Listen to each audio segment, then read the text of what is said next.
Hello everyone, today's video is all about the state pension. So the UK state pension, what do you need to do to get a full state pension from the UK government? Well, you have to have 35 qualifying years to get the full state pension. You have to have at least 10 years to get some state pension. So 35 years. Now what is a qualifying year? So qualifying year is when you have made contribution payments into national insurance or have credits into the system to give you a qualifying year.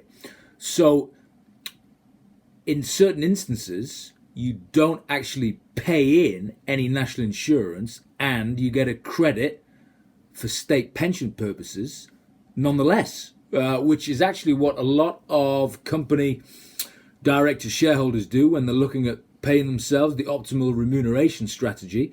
Often that will be the so-called minimal salary, maximum dividend route, and that minimal salary will actually not be subject to any national insurance. However, it does count towards the contribution record, and even though you're not putting anything in, you do get a qualifying year notched up as one of the 35 years. So I encourage everyone to log in to their own personal tax account with HMRC. Everyone can have one of those, even if you don't do tax returns or anything else like that. You just are an employee and you get a wage slip. You can still set up a online digital tax account with HMRC. And one of the best things of that tax account is it shows you your entire contributions record going back to when you were 16. That's when people in the UK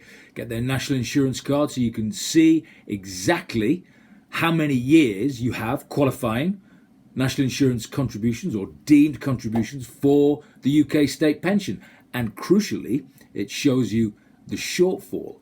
So it will tell you how many years you need to keep going to get the full state pension, or how many years you might have missed for various reasons, and the option of potentially topping up for those missing years. So let's say reasons you may have missing years: you could have been living abroad, you could have been earning too little to contribute, even for the deemed contributions. You could have been self-employed but not making enough profit. So various reasons why you may have gaps in your national insurance qualifying year history, and so you need to go and have a look. And it could be that you're out of time to make top-up contributions to get previous years credited that you weren't qualifying. For example, if you were living overseas and you came back many years ago, and it could be too late now to make those voluntary contributions. However, looking in total, like I said, you only need 35 years. So it could be, even if you've had 3 or 4 years abroad, chances are if you're going to be working till you're 65, 66, or whatever age you decide to retire, then you may still have enough years ahead of you to make up the 35 years.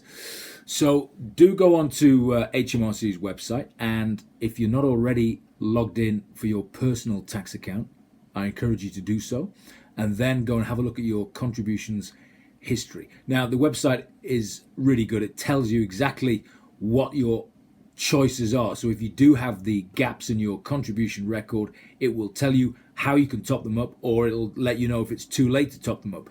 But also it'll tell you how many years left you've got to get the full state pension when you do retire. Now, I've done a separate video on what happens at the point of retiring and getting the state pension. Remember, the state pension age, the age at which you can start taking your state pension, is going up, and it will be 68 before the end of this decade, likely to rise again. not to be confused with the private pension rules. So you'll remember for personal pensions, as it stands, 55 before you can access that. That is going up also to 57 in a few years' time. But the point is that there's a big gap between when you can take your personal pension and your state pension. It's about 10 years. So yes, you might have to wait quite a while to get your state pension. Hopefully it's a full state pension with those 35 qualifying years.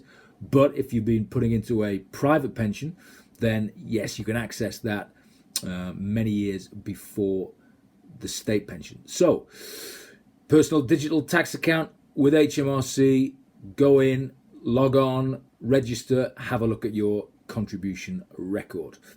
If you like this video, please do subscribe here, and I will see you soon.